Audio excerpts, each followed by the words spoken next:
Hey soldiers, it's death by 1,000 cuts for the dollar.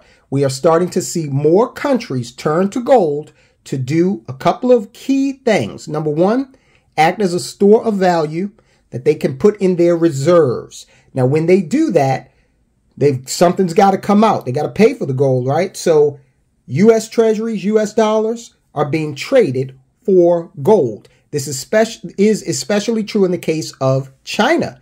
China bought over 100 tons of gold in a matter of days late last year.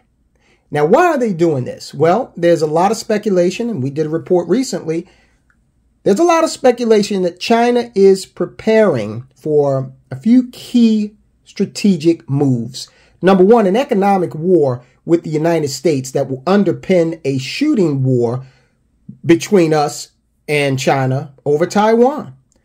All right. Number two, China, with the help of Saudi Arabia, Russia, India, BRICS nations, they got a contentious relationship with India, but it is a BRICS nation nonetheless, creating an alternative to the dollar in terms of global reserve currencies. All right.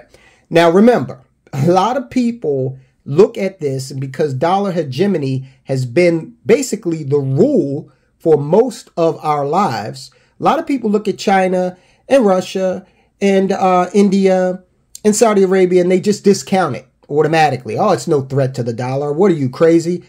Hey, look, China actually came up with the first paper currency during the Song Dynasty, right? And they quickly learned the dangers of that. A lesson we're starting to learn here in the United States right now. So we've got that occurring. And then we've got some countries that are saying, look, we're going to turn to gold to fix our inflationary issues that we're having. Zimbabwe is the poster child for inflation. But last year, they turned to gold to give their citizens an alternative to store value. Remember, we talk about this all the time. Gold's purpose is to act as a store of value. So they introduced these gold coins, 1 ounce and fractional ounce sizes, in order to do just that. Then we've got yet another country that is turning to gold. We'll get to them in a minute. You might be surprised at who they are. Zimbabwe's special release of gold coins to fight inflation is seeing strong demand. The coins are selling for over $2,000 an ounce. And this happened first time since July when they were introduced. This occurred in January of 2023. So it took less than a year for that gold coin to get up to around the same price as you can, actually more than the U.S. Gold Eagle is selling for. The country, and the reason for that is not necessarily that it's more valuable. It's just that there's more production costs, so it drives it up a little higher. The country's central bank began selling gold coins in the summer to try and tame inflation by providing a store of value to the country's plunging currency and giving the population an alternative to the U.S. dollar. So here we have another alternative to the dollar. This is one of the reasons they're introducing it. Now, the IMF, or the International Monetary Fund, they actually do not like this idea, where Zimbabwe is actually minting their own coins and offering those coins up for sale as a hedge against inflation, as a store of value, as an alternative to the dollar. The IMF likes to come into your country, and after whatever has happened to destabilize your currency and crash your economy, they like to extend loans. Loans that are pretty onerous in terms of the terms.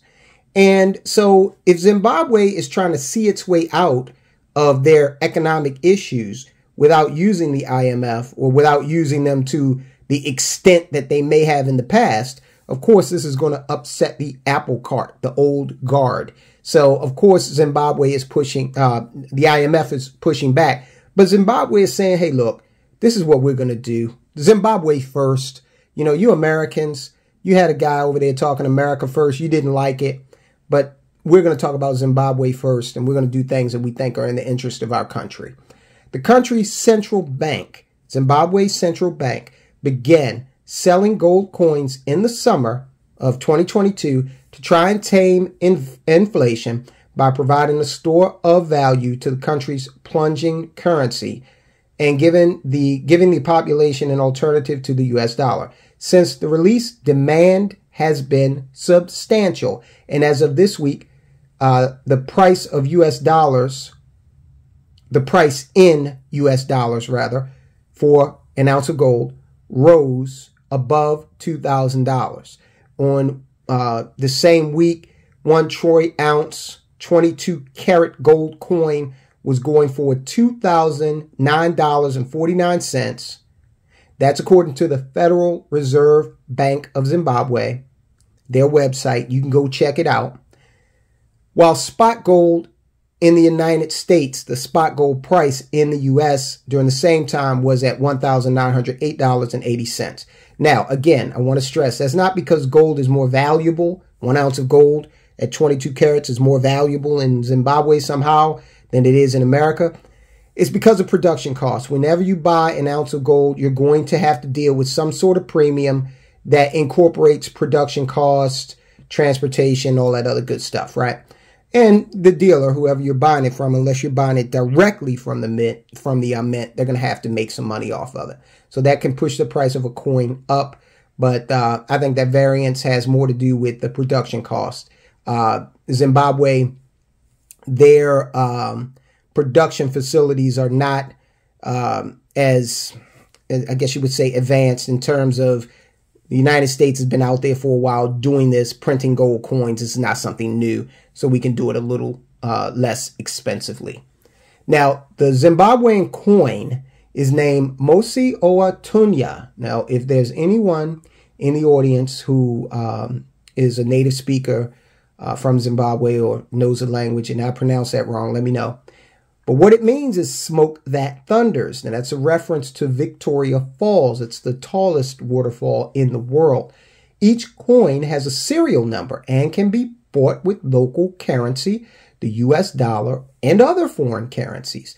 The price is based on the international price of gold and production cost. Coins can be converted into cash or traded. So this is important.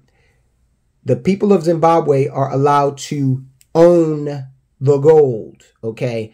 This is, they can take possession of it.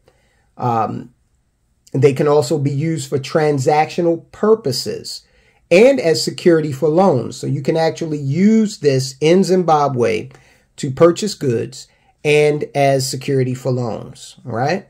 And why can you do that? Because everybody who's anybody understands the value of gold. Although Mark Dice, he did a man on the street interview. This was a few years ago where he was offering people a choice. They could give up an ice cream cone that they just purchased from some ice cream place in exchange for a gold coin and 1 ounce gold coin. And he was like, look, there's a coin dealer right there. We could take it in, value it. And you would be surprised at the people who said no. I was thinking about getting a flight out there to wherever the hell he was, buying the ice cream, running out and looking stupid. And then when he asked me, hey, want to make this trade? I would have surprised the hell out of him. And I would have said, sir, here is the ice cream cone. Give me the 1 ounce of gold. But it surprised me that a lot of, healthy amount of Americans, like a dozen people, didn't understand the value of gold. It's kind of disturbing because they each represent a larger number of Americans, right? Now, here's the rub here. The program's goal is to lower demand for U.S. dollars following the collapse of the Zimbabwe dollar. Surging inflation and currency devaluation have made things difficult for Zimbabwe's population. The country still has the highest inflation in the world, with the annual pace running at 255% as of November of 2022. So you think the price of eggs are expensive here in America? Whew, 255%. That's a handsome ransom. Now, in response to the crisis, Zimbabwe's central bank more than doubled its policy rate from 80% to 200%, a new record. Now, in a demonstration of how Zimbabwe is being flexible with this to try to control the situation, they also announced plans to adopt the U.S. dollar as legal tender for the next 5 years. Now, of course, this is a move to stabilize the country's exchange rate, but there is a shortage of dollars. And they have done this before. This is the second time in about 10 years that Zimbabwe legalized the greenback, the petrodollar, the US dollar for legal tender in their country. Now, another thing that the IMF, or the International Monetary Fund, said, they want Zimbabwe to boost its gold reserves instead of selling gold coins. The sale of gold coins has contributed to withdrawing Zimbabwe dollar liquidity from the market, though it represents an opportunity cost in terms of foregone reserves for the Reserve Bank of Zimbabwe. But Zimbabwe has decided to stay the course and try to control this inflation first, which I think is a smart move. What good is gold doing you as a reserve sitting up in a vault somewhere while the people are paying these exorbitant prices for everything due to high inflation? But that's how the IMF thinks. That's how the World Bank and the World Economic Forum, that's how they think. The hell with the people, right? Now, the next country making moves with gold in an attempt to tame inflation is Iran. Their inflation rate recently topped 50%. Now, inflation here in America is higher than what the media states. They're saying around 7-8%. It's double that, but we're still not up where Iran and Zimbabwe are. Okay, so thank God for that. But we see these countries using gold as a way to try to stabilize the situation. Now, Iran started selling gold on their stock market in the form of securities. Now, this is a little different from what Zimbabwe was doing, because Zimbabwe is letting you actually take possession of the actual gold. Iran they're selling it to you in the form of a security. Now, that's a little risky because you got to trust that there's gold backing that security. And that's the million-dollar question with any paper gold type of investment. As per the plan, people can buy up to 5 gold coins weighing about 2 grams each, called quarter gold coins in Iran, as a full gold coin is about 8 grams. They can buy those at current prices, but they only receive a document for their purchase and will have to wait until the government announces the date when they can receive their coins. It's a little sketchy, okay? People tend to rush for such governmental schemes because by the time they get their coins, the price will be higher as the rial, their Iranian currency, falls. And they can gain a little profit. This way, the government gets large amounts of money and only gives people some certificates for their purchase. The government plans to sell 450,000 of those 2-gram coins on the stock market in the next 10 days. This will amount to nearly a ton of gold. Now, this is all happening as a result of the Iranian government taking measures in the past few months to curb inflation and control the free fall of their rial, which is, again, their currency.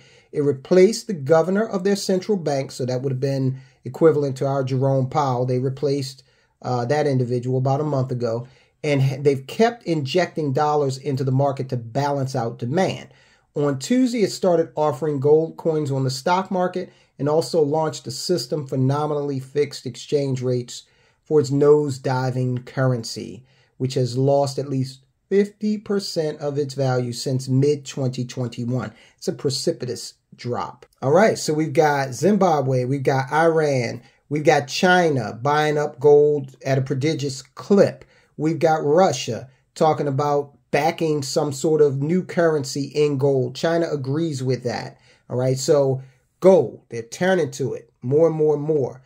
This ancient relic that has no use. Listen, gold has a different purpose. And as these countries realize, it has the purpose of being a store of value. It is not meant to appreciate like a stock, like a share of Amazon. It is not meant to provide you income like your business might do, well, like your business should do, or like a dividend-paying stock would do. Doesn't do that. It just stores up value. It's a hedge against inflation. So, you know, if, you know, King Tut, they lock him in the vault with gold, mummify him, and let's say he he becomes the mummy and, is reanimated at some point. Well, guess what? All the stuff that he could buy when they entombed him, when he comes out, as long as he got that gold, he can buy the same stuff, the exact same stuff, because he has the gold and the gold kept its value. That's exactly what it does. For more information on exactly what is going on with Saudi Arabia and China, and to an extent Russia as well, they are all planning to usurp the dollar, to have countries be able to diversify their reserve holdings in something other than the petrodollar. Check out this video because it's going to explain to you how they're doing that. You might be surprised, and you've got to be prepared. This report goes into exactly how to do that. Guys, I'll talk to you soon.